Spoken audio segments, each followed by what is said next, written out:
Foreign countries में पढ़ना चाहते हैं, कंफ्यूज्ड हैं एप्लीकेशन प्रोसेस के बारे में कि कहां से आप अप्लाई करोगी, क्या डॉक्यूमेंट सबमिट करने, कौन से टेस्ट देने हैं, कितनी कॉस्ट लगेगी, then this video is for you. इस वीडियो में A to Z हम डिस्कस करेंगे आपका पूरा एप्लीकेशन प्रोसेस कि कैसे आप बाहर की यूनिवर्सिटीज में इजीली पढ़ सकते हो। So let's start. तो आपने डिसीजन बना लिया है, डिसीजन ले लिया है कि आप फॉरेन यूनिवर्सिटीज में पढ़ना चाहते हो और दूसरी कंट्री की यूनिवर्सिटीज में पढ़ना चाहते हो, चाहे वो कोई भी कंट्री हो। अब आपको अपना एप्लीकेशन प्रोसेस स्टार्ट करना है, ठीक है। तो अब उसके बारे में हम वन बाय वन डिस्कस करेंगे कि क्या आपका पहला स्टेप है, क्या उससे अगला स्टेप होगा।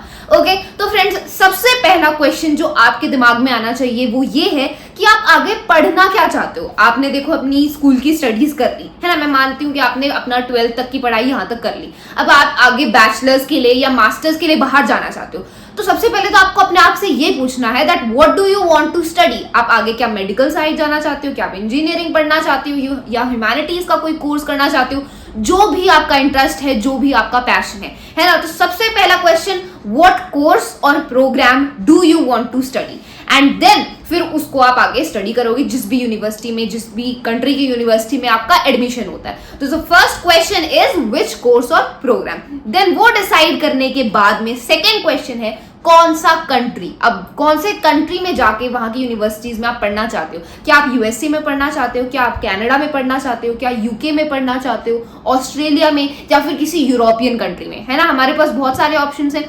मोस्ट ऑफ द जो इंडियन स्टूडेंट्स हैं वो इन 4 कंट्रीज में जाते हैं, US, UK, Canada and Australia. European countries में भी जाते हैं। तो आपको अब डिसीजन लेना है कि कौन से कंट्री में आप पढ़ना चाहते हो, ओके। या फिर आप मल्टीपल कंट्रीज की यूनिवर्सिटीज में भी अप्लाई कर सकते हो। ऐसा कुछ नहीं है कि आप एक ही कंट्री की में आप पढ़ सकते हो, एक ही कंट्री की यूनिवर्सिटीज में आप अप्लाई कर सकते हो। अप्लाई तो आप बहुत सारी यूनिवर्सिटीज में कर सकते हो, लेकिन फिर आपका डिसीजन रहेगा कि आप कहां पे जाके पढ़ना चाहोगे।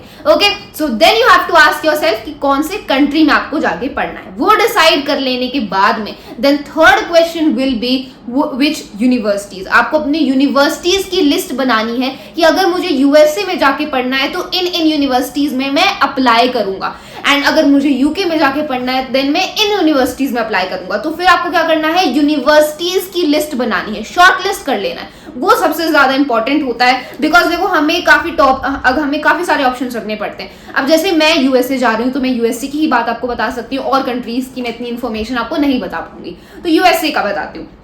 तो देखो टॉप यूनिवर्सिटीज जो हैं, जो आईवी लीग्स हैं, वो 8 हैं, ओके। उनमें ज्यादातर जो लोग हैं वो अप्लाई करते हैं। अगर आप टॉप यूनिवर्सिटीज में जाना चाहते हैं तो आप उनमें अप्लाई करें, लेकिन फिर आपको रीच यूनिवर्सिटीज भी रखनी है एंड सेफ्टी यूनिवर्सिटीज भी रखनी है कि मान लो आपका टॉप यूनिवर्सिटीज में एडमिशन नहीं होता, एडमिशन हो जाता है या फिर आपको स्कॉलरशिप नहीं मिलती, अगर आप वहां नहीं जा पा रहे, तो फिर आपने रीच यूनिवर्सिटीज में अप्लाई किया तो आप वहां पे जाके पढ़ सकते हो। तो आपके पास एक सेकंड प्लान होना चाहिए, एक थर्ड प्लान होना चाहिए, एक बैकअप प्लान होना चाहिए कि अगर टॉप से टॉप यूनिवर्सिटीज में नहीं होता है then you still have options to study there, okay.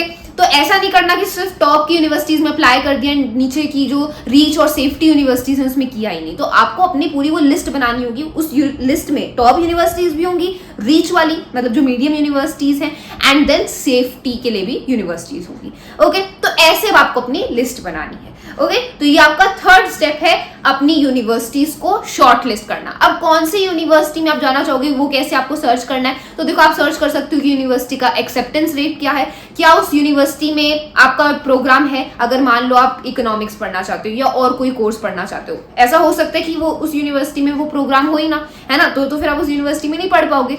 तो सबसे पहले आपको ये बहुत इंपॉर्टेंट है कि रिसर्च करो कि जिस यूनिवर्सिटी में आप जाना चाहते हो क्या उस यूनिवर्सिटी में आपका वो प्रोग्राम पढ़ाते हैं, ठीक है, वहां के प्रोफेसर्स कैसे हैं, वहां के स्टूडेंट्स के रिव्यूज क्या है ना, उन सबको जरूर पढ़ना। यूनिवर्सिटी की वेबसाइट पर जाके, हर एक यूनिवर्सिटी की वेबसाइट गूगल पर है, तो पर्सनली जाके रिसर्च करो, ठीक है। आप अलग अलग वेबसाइट से इंफॉर्मेशन निकालोगे कि जो यूनिवर्सिटी है वो कहाँ पर लोकेटेड है, वहां का एनवायरमेंट कैसा है, वहां के स्टूडेंट्स कैसे हैं, वो किस चीज के लिए स्पेशल है। तो ये सारी चीजें आपको रिसर्च करनी होगी जब आप यूनिवर्सिटीज की उनको शॉर्ट लिस्ट कर रहे होगे। देन आपका नेक्स्ट स्टेप आ जाता है अप्लाई करना। अब आपने डिसाइड कर लिया कि हाँ मैं इन यूनिवर्सिटीज में जाना चाहता हूँ, इन यूनिवर्सिटीज में अप्लाई करूंगा। देन आपको एप्लीकेशन प्रोसेस अपना शुरू करना होगा। वो कैसे करोगे, तो देखो मैं सिर्फ अभी यूएस को लेकर अपनी बात कर रही हूँ because I am going there and मैं उसी के प्रोसेस के बारे में जानती हूँ, so I will be sharing that information. तो अगर आप यूएस की यूनिवर्सिटीज में अप्लाई कर रहे होते हैं ना, तो आपको एक कॉमन ऐप के थ्रू अप्लाई करना होता है। ये आप यहाँ पे पिक्चर देख सकते हो, ये एक कॉमन ऐप होता है, प्ले स्टोर से इसको आप डाउनलोड कर लेना। इस ऐप से ही आप सारी जो अमेरिकन यूनिवर्सिटीज हैं उनमें अप्लाई करते हो एंड देन यहीं पे आपका डिसीजन आता है। तो ये एक ऐप की आपको डाउनलोड करने की जरूरत है। तो कॉमन ऐप जब आप खोलते हो, कॉमन ऐप फ्री है यूज करने के लिए, ऐसा कुछ नहीं कि आपको फीस देनी होगी कॉमन ऐप को यूज करने के लिए, ये बिल्कुल फ्री ऐप है।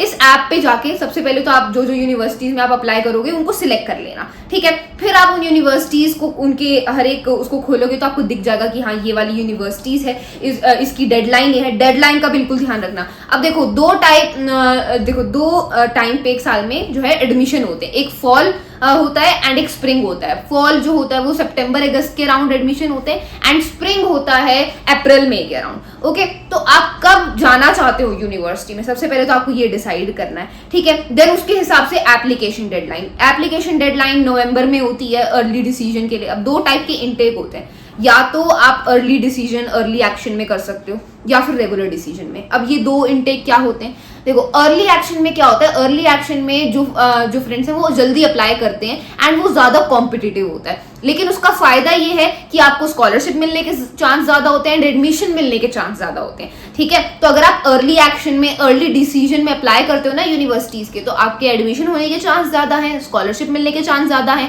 लेकिन वो कॉम्पिटिटिव होता है। उसमें सारे जो टॉप स्कोरर बच्चे होते हैं जिनके अच्छे अच्छे मार्क्स होते हैं, एक्स्ट्रा करिकुलर एक्टिविटीज होती हैं, वो अप्लाई करते हैं। तो दिस इज अ रिस्क, लेकिन आप जितना जल्दी अप्लाई करोगे उतना ही फायदा है। अदरवाइज फिर आप रेगुलर डिसीजन में अप्लाई कर सकते हो, जिसमें मोस्ट ऑफ द जो बच्चे हैं वो करते हैं। ओके, तो आप वो रेगुलर डिसीजन की डेडलाइन थोड़ी आगे होती है। अर्ली एक्शन अर्ली डिसीजन की डेडलाइन अराउंड नवंबर की होती है। हर एक यूनिवर्सिटी की डेडलाइन अलग होती है, हर एक यूनिवर्सिटी की डेडलाइन अलग अलग होती है। वो आपको ध्यान रखना होगा कि किस यूनिवर्सिटी की डेडलाइन कब है, लेकिन मोस्ट ऑफ देम की जो डेडलाइन है वो नवंबर में होती है एंड रेगुलर डिसीजन की जनवरी या फरवरी में होती है। तो आपको डेडलाइन से पहले अप्लाई कर देना है।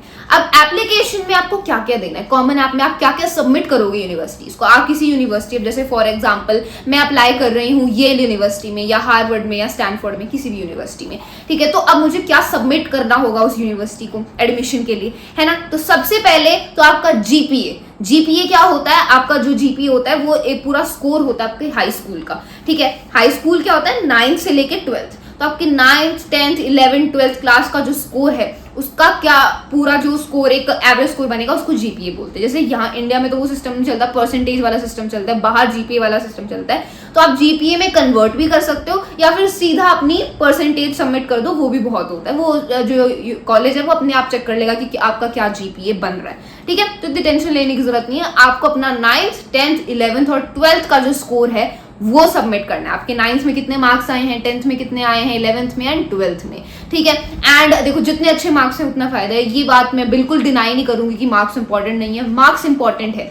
एंड इसीलिए मैं आप सभी को पहले ही थोड़ा सा ये वार्न कर देती हूँ, ये पहले से आपको थोड़ा बता देती हूँ कि आप जितना जल्दी अप्लाई करोगे ना, जितना जल्दी इस प्रोसेस को लेकर अवेयर हो जाओगे, डिसीजन ले लोगे, वो बहुत बढ़िया रहेगा। बिकॉज अभी देख लो, अगर आपने 9th 10th में, अभी अगर आप जो वीडियो देख रहे हैं अगर आप 9th 10th में हो तो बहुत अच्छी बात है कि अगर से अभी से ही आप अपना ये स्टार्ट कर दो। तो बिकॉज अभी आपको पता चल गया कि हाँ आपको बाहर की यूनिवर्सिटीज में अप्लाई करना है, मार्क्स इंपॉर्टेंट है, तो आप अपनी स्टडीज में ध्यान दोगे, अच्छा स्कोर करोगे। ओके, अगर आप 11th 12th में हो तो अभी देखो जो आपका 9th 10th में स्कोर आ चुका है कोई बात नहीं, अब अपने आगे के स्कोर को अच्छा लाने की कोशिश करो, ठीक है। तो देखो यूनिवर्सिटीज में एडमिशन होने के लिए क्या चाहिए होता है, क्या चाहिए यूनिवर्सिटी को कि वो हमें एडमिशन दे दे, वो हमें एडमिट कर दे। तो देखो 3-4 चीजें होती हैं जो यूनिवर्सिटीज को चाहिए होती हैं। अगर आप एक अच्छी से अच्छी यूनिवर्सिटी में एडमिशन चाहते हो ना, तो आपका स्कोर अच्छा होना चाहिए सबसे पहली एंड सबसे इंपॉर्टेंट बात की हाँ स्कोर्स इंपॉर्टेंट है, मार्क्स इंपॉर्टेंट है। आपका हाई स्कूल का जो 9th 10th 11th 12th का स्कोर है वो अच्छा होना चाहिए। देन सेकंड आता है, सबसे ज्यादा इंपॉर्टेंट मैं इस बात को मानती हूँ, extra curricular activities. Extra curricular activities क्या होती है कि आपने स्कूल से बाहर क्या क्या चीजें करी हैं। आपने किसी क्लब में पार्टिसिपेट किया, क्या आप कोई स्पोर्ट्स खेलते हो, या फिर आपने कोई इनिशिएटिव, कोई वॉलंटियरिंग करी है, आपने कोई बिजनेस या कोई स्टार्टअप शुरू किया है, कुछ भी आपने क्लासरूम से बाहर कोई एक्स्ट्रा एक्टिविटी करी है ना, किसी की हेल्प करी है या फिर कुछ आपने नया क्रिएटिव किया है, आप ड्राइंग करते हो या फिर आपने किसी भी कंपटीशन में, ओलंपियाड में, किसी और दूसरे नेशनल स्टेट लेवल के कंपटीशन में पार्ट लिया, तो जो भी आपने किया है क्लासरूम से बाहर ना, जो कुछ भी आपने एक्स्ट्रा एक्टिविटी करी है पढ़ने के अलावा एंड क्लासरूम से बाहर, तो वो आपकी एक्स्ट्रा करिकुलर एक्टिविटी होती है ना। अब देखो इंडिया में हम यहाँ पे, ये तो देखो रियलिटी है, इसको डिनाई नहीं किया जा सकता कि हम इतना फोकस नहीं करते एक्स्ट्रा करिकुलर पे। हम बस नंबर लाना चाहते हैं कि पढ़ के जैसे तैसे नंबर आ जाए एंड वही नंबर अच्छे आ जाएंगे तो वही बहुत है। लेकिन बाहर की यूनिवर्सिटीज में वो आपका सब कुछ देखते हैं, आपके नंबर कैसे हैं, आपकी पर्सनैलिटी क्या है, आपने क्या क्या एक्स्ट्रा करिकुलर एक्टिविटीज करी है एंड आप कैसे इंसान हो, वो आपको ओवरऑल जानना चाहते हैं, है ना। तो इस वजह से फिर आपकी एक्स्ट्रा करिकुलर एक्टिविटीज भी अच्छी होनी चाहिए। इसलिए आप जितना जल्दी शुरू कर दोगे, मैं वही बोल रही थी कि जितना जल्दी आप इसको शुरू कर दोगे उतना अच्छा रहेगा। आप अपने मार्क्स पर फोकस कर पाओगे एंड साथ ही साथ आप एक्स्ट्रा करिकुलर एक्टिविटीज कर पाओगे, तो उससे आपकी प्रोफाइल बनेगी। अब जैसे मेरे केस में मैं अपना थोड़ा सा एग्जाम्पल दे देती हूँ। मेरे मार्क्स ठीक ठाक थे 9, 10, 11, 12 के, I would say that my marks were good, ठीक है। एंड एक्स्ट्रा करिकुलर एक्टिविटीज में सबसे बड़ी मेरी एक्स्ट्रा करिकुलर एक्टिविटी तो ये यूट्यूब चैनल ही है, ठीक है, जो लर्न विद मधु का हमारा यूट्यूब चैनल है। एंड अब मैंने ये वाला चैनल खोल लिया, तो this is the biggest activity for me and ये मेरे हार्ट के सबसे ज्यादा क्लोज है, बिकॉज मैं 4 सालों से इसको कर रही हूँ। मैं यूट्यूब पे आप सभी की हेल्प कर रही हूँ, वीडियोस अपलोड कर रही हूँ, तो मैंने अपनी एक्स्ट्रा करिकुलर एक्टिविटीज में यूट्यूब को काउंट करवाया था, है ना। तो ऐसे ही आप भी मोटिवेशन लेके कुछ भी आप स्टार्ट कर सकते हैं, आप भी अपना यूट्यूब स्टार्ट कर सकते हैं, चाहे वो आपका सिंगिंग का पैशन हो, ड्रॉइंग का पैशन हो, जो भी आपका इंटरेस्ट है पढ़ाई के अलावा, you can count it as a extra curricular activity, ठीक है। आप स्पोर्ट्स में पार्ट ले रहे हो, व्हाटएवर, तो इनको ऐड करना बहुत जरूरी है। अगर आपकी एक्स्ट्रा करिकुलर्स नहीं है देन आपकी प्रोफाइल वीक हो जाएगी, ठीक है। मार्क्स हो गए, एक्स्ट्रा करिकुलर्स हो गए। अब तीसरी चीज उन्हें क्या चाहिए होती है, टेस्ट स्कोर्स। कौन से टेस्ट देने पड़ते हैं यूनिवर्सिटीज के लिए, यूनिवर्सिटीज में एडमिशन लेने के लिए? तो यूएस यूनिवर्सिटीज में एडमिशन लेने के लिए आपको बेसिकली सबसे पहले तो सैट या एसीटी देना होता है। ये कंपलसरी नहीं है, अगर आप ये टेस्ट, ये सैट या एसीटी नहीं दोगे तो ऐसा नहीं है कि आपको एडमिशन नहीं देंगे, ये ऑप्शनल कर दिया इन टेस्ट को, ठीक है। पहले कंपलसरी था, अब ये ऑप्शन है, आप सैट दे सकते हो या फिर एसीटी का टेस्ट दे सकते हो। ये 2 टेस्ट होते हैं, कॉलेज बोर्ड इसे कंडक्ट करता है, ओके। तो जो सैट का एग्जाम होता है उसमें इंग्लिश और मैथ को टेस्ट किया जाता है, वो आपका 1600 का जो है 1600 मार्क्स का वो टेस्ट होता है, 1600 नंबर का सैट का टेस्ट होता है। एंड एसीटी का आपका टेस्ट होता है 36 मार्क्स का होता है, उसमें आपकी मैथ्स, साइंस, राइटिंग, इंग्लिश सबको टेस्ट किया जाता है, ठीक है। तो देखो आप सैट का एग्जाम दे सकते हो, एसीटी का एग्जाम दे सकते हो, आपकी मर्जी, कोई भी आप इनमें से एक दे सकते हो, आपकी चॉइस है वो, ठीक है। अब देखो सैट का एग्जाम देने की अब इनकी फीस होती है, ठीक है। आप साल में आप कितनी भी बार दे सकते हो इस एग्जाम को, ऐसी कोई लिमिटेशन नहीं होती, आप जितनी बार देना चाहो दे सकते हो। एंड सैट का एग्जाम साल में 7 बार होता है। एंड अब जो सैट है उसको डिजिटल कर दिया इंडिया में, अब डिजिटल मोड में ये सैट का एग्जाम होता है। आपको सेंटर जो मिलता है वहां पे जाके आप लैपटॉप पे ही अपना एग्जाम देते हो, ठीक है। तो ये डिजिटल हो गया, ओके। अब जो सैट का एग्जाम है, अगर सैट का एग्जाम लेने के लिए कितनी फीस लगेगी, तो देखो सैट की एग्जाम की फीस है $104, ठीक है। $104 के अराउंड जो है इसकी फीस है, ओके। अगर आप एसीटी का एग्जाम देना चाहते हो तो देखो राइटिंग सेक्शन के साथ में, अगर आप एसीटी का एग्जाम राइटिंग सेक्शन के बिना दे रहे हो तो $181, एंड अगर आप राइटिंग सेक्शन के साथ दे रहे हो एसीटी का एग्जाम तो $206, ठीक है। तो इनकी काफी फीस है, महंगे एग्जाम है, इसीलिए इनको ऑप्शनल रखा है। ऐसा नहीं कि आपको सैट और एसीटी देना ही देना है, बिल्कुल आपकी मर्जी है। अगर आप एबल नहीं हो, नहीं देना चाहते, मत देना। अगर आपके मार्क्स और एक्स्ट्रा करिकुलर्स अच्छे हैं तो इन टेस्ट की जरूरत नहीं है, ठीक है। लेकिन अगर आपको डेकोरेट करना है अपनी प्रोफाइल को और, तो आप ये एग्जाम दे सकते हो, ठीक है। मैंने ये एग्जाम, मैं अपना बता देती हूँ, मैंने सैट का एग्जाम दिया था, 2 बार ये एग्जाम मैंने दिया था। मेरा सबसे पहले अटेम्प्ट में मेरा सैट का जो स्कोर है वो 1320 था 1600 में से, ठीक है। एंड देन सेकंड अटेम्प्ट में जो कि मेरा हाईएस्ट स्कोर था वो था 1400 आउट ऑफ 1600। देन उससे आगे तो मैं स्कोर नहीं कर सकती थी, इसलिए मैंने अपने सेकंड अटेम्प्ट पे ही जो मेरा जो स्कोर आया था 1400, वही मैंने यूनिवर्सिटीज को सबमिट किया था, ठीक है। अब सैट एसीटी में से कोई भी एक देना आपकी मर्जी है, कंपलसरी नहीं है, ऑप्शनल है। फिर आपको अगला टेस्ट देना होता है इंग्लिश प्रोफिशिएंसी का टेस्ट, मतलब आपको इंग्लिश आती है, वो कैसे पता चलेगा यूनिवर्सिटीज को, तो उसके लिए आपको इंग्लिश प्रोफिशिएंसी का टेस्ट देना होगा।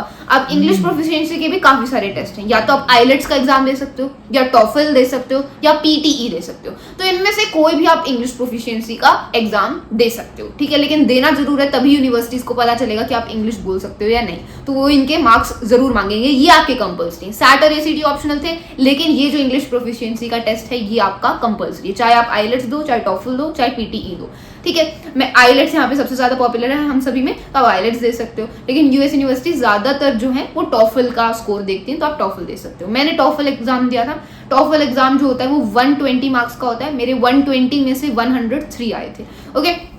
तो अब मैंने ये एग्जाम दिया था, इसमें 4 सेक्शन होते हैं, reading, writing, listening, speaking.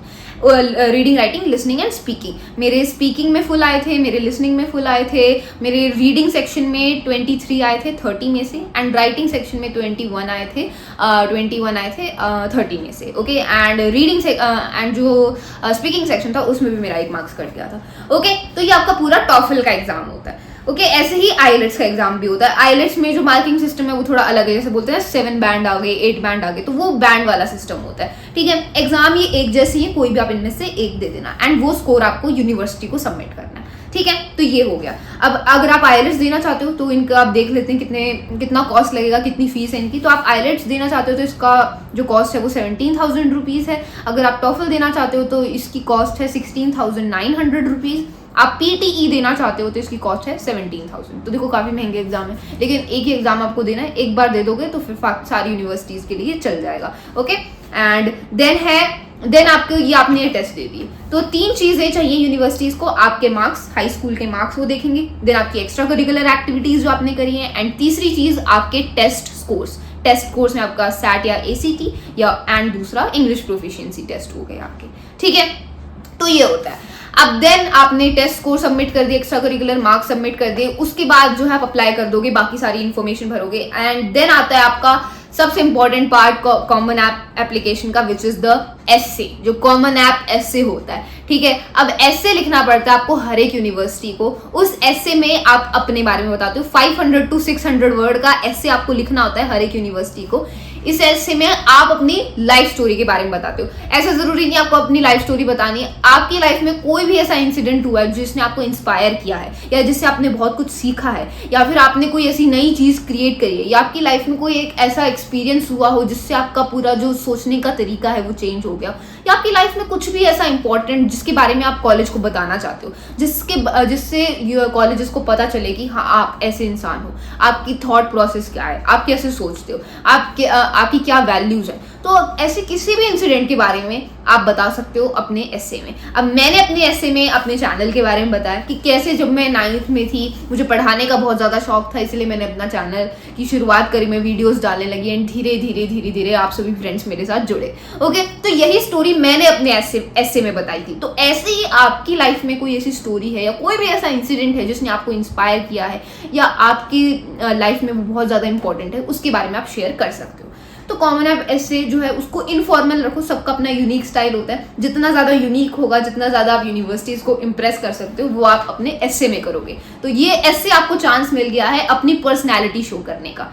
Then एस्से सबमिट करने के बाद वो कॉमन ऐप एस्से होता है 500 से 600 वर्ड का, वो आपको सबमिट करना होता है। देन आपको LORs, letter of recommendation submit करनी होती है। अब जो स्कूल है वो यूनिवर्सिटीज को आपको रेकमेंड कर रहा है, इसीलिए होते हैं लेटर्स ऑफ रिकमेंडेशन। तो आपको अपने स्कूल के टीचर्स से, या फिर मान लो आपका किसी प्रोफेसर को आप जानते हो, या फिर अपने स्कूल के प्रिंसिपल से आपको लेटर ऑफ रिकमेंडेशन लिखवाने होते हैं कि वो आपको यूनिवर्सिटीज को रेकमेंड करें, वो आपकी तारीफ करें एक टाइप से कि ये स्टूडेंट ऐसा है, ये बहुत अच्छा स्टूडेंट है, ये क्लास में बहुत अच्छी तरीके से पढ़ता है, इसके अच्छे नंबर आते हैं, एंड हम चाहते हैं कि आप इस स्टूडेंट को एडमिशन दो। तो वो होता है। ठीक है, तो स्कूल आपकी तरफ से लेटर ऑफ रिकमेंडेशन लिखता है यूनिवर्सिटीज को।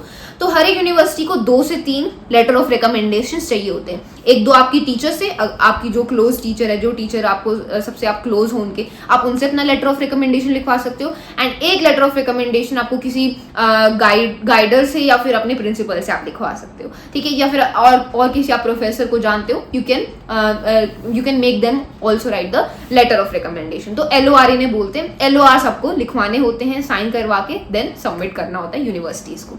तो वो कॉमन ऐप में पूरा सेक्शन होता है, आपका एस्से का सेक्शन होता है, टेस्ट कोर्स का सेक्शन होता है, एंड सारी चीज़ों का सेक्शन होता है। देन आपकी पर्सनल इन्फॉर्मेशन भी आ जाती है स्कूल के बारे में, वो सारा कुछ पूछते हैं। ठीक है, तो ये आपका पूरा प्रोसेस रहता है। जब आप कॉमन ऐप डाउनलोड करोगे ना, आपको सारी चीज़ें क्लियर हो जाएंगी। तो ऐसे आपको आगे बढ़ना है एप्लीकेशन में। ठीक है, आपने सारे जो अब नेक्स्ट स्टेप, आपने कॉमन ऐप पे सब कुछ सबमिट कर दिया, जिस यूनिवर्सिटीज़ में आपको एडमिशन चाहिए था उसमें आपने सारे डॉक्यूमेंट, सारी चीज़ें सबमिट कर दी। अब आपको डिसीजन कब तक आएगा, कैसे पता चलेगा कि आपका एडमिशन हुआ है या नहीं हुआ, स्कॉलरशिप मिली है या नहीं मिली है ना। स्कॉलरशिप तो बहुत ज़्यादा इंपॉर्टेंट है, बिकॉज देखो बाहर पढ़ना ऑब्वियसली बहुत ही ज़्यादा महंगा है, इट्स वेरी कॉस्टली। सो बहुत अच्छा रहेगा कि आप स्कॉलरशिप के लिए स्कॉलरशिप मिले आपको ज़्यादा से ज़्यादा, ताकि बर्डन ईजी हो जाए, है ना। तो स्कॉलरशिप भी अब कैसे मिलती है, स्कॉलरशिप 2 टाइप की होती है, एक नीड बेस्ड होती है, एक मेरिट बेस्ड होती है। ठीक है, नीड बेस्ड स्कॉलरशिप जो है वो देती हैं जो टॉप यूनिवर्सिटीज है ना। अगर आप एबल नहीं हो पे करने के लिए, अगर आप उन्हें बोल देते हो कि आप एबल नहीं हो पे करने के, तो वो आपको स्कॉलरशिप दे देते हैं, लेकिन वो टॉप यूनिवर्सिटीज ही ऐसा करती हैं। देन मेरिट बेस्ड स्कॉलरशिप होती है आपके मार्क्स के बेसिस पे। अगर आपके बहुत अच्छे मार्क्स हैं, बहुत अच्छी आपकी प्रोफाइल है, तो मेरिट के बेसिस पे भी आपको स्कॉलरशिप देती है यूनिवर्सिटी। हर एक यूनिवर्सिटी का अलग होता है। कुछ यूनिवर्सिटीज हैं जो देती हैं स्कॉलरशिप इंटरनेशनल स्टूडेंट्स को। अब जैसे हम तो इंटरनेशनल स्टूडेंट है ना, तो हमें स्कॉलरशिप कुछ यूनिवर्सिटीज देती हैं, कुछ यूनिवर्सिटीज ऐसी होती हैं जो बिल्कुल भी स्कॉलरशिप नहीं देती। तो वो आपको ध्यान रखना पड़ेगा कि कौन सी यूनिवर्सिटीज में आपको अप्लाई करना है, ठीक है। वो फाइनेंसेस का आपको सारा ध्यान रखना होगा। तो कॉमन ऐप में फिर आप अप्लाई करोगे।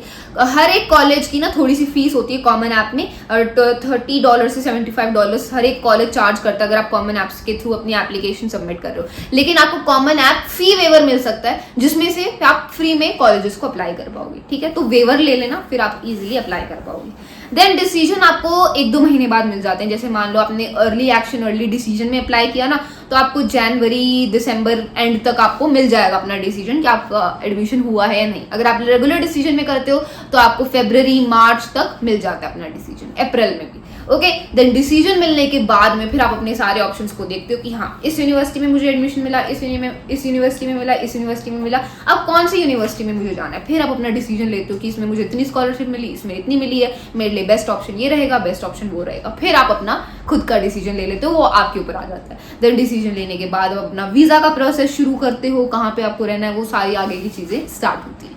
तो मैंने आपको ये पूरा मोटा ये प्रोसेस बता दिया कि कैसे होता है, कैसे आप शुरुआत करते हो यूनिवर्सिटीज में अप्लाई करने की, एंड देन कैसे स्टेप बाय स्टेप आपको डिसीजन अपना मिल जाता है। आई होप आपको अच्छे से क्लियर होगा। ये की पॉइंट्स मैंने लिखे हुए थे, इनके थ्रू मैंने आपको पूरा समराइज करा दिया है। कोई भी कंफ्यूजन रहती है फ्रेंड्स, कमेंट सेक्शन में जरूर पूछना। आप आगे और कैसे वीडियोस चाहते हो और कौन से टॉपिक्स में मैं वीडियो बनाऊं, ओके। एंड इस वीडियो में भी अगर मान लो कोई ऐसी चीज मेरे से छूट गई हो या फिर अभी भी आपको कोई डाउट रह गया हो, तो कमेंट सेक्शन में जरूर पूछना। आई होप आपको ये वीडियो हेल्पफुल लगा होगा। That's all for this video. Thank you so much.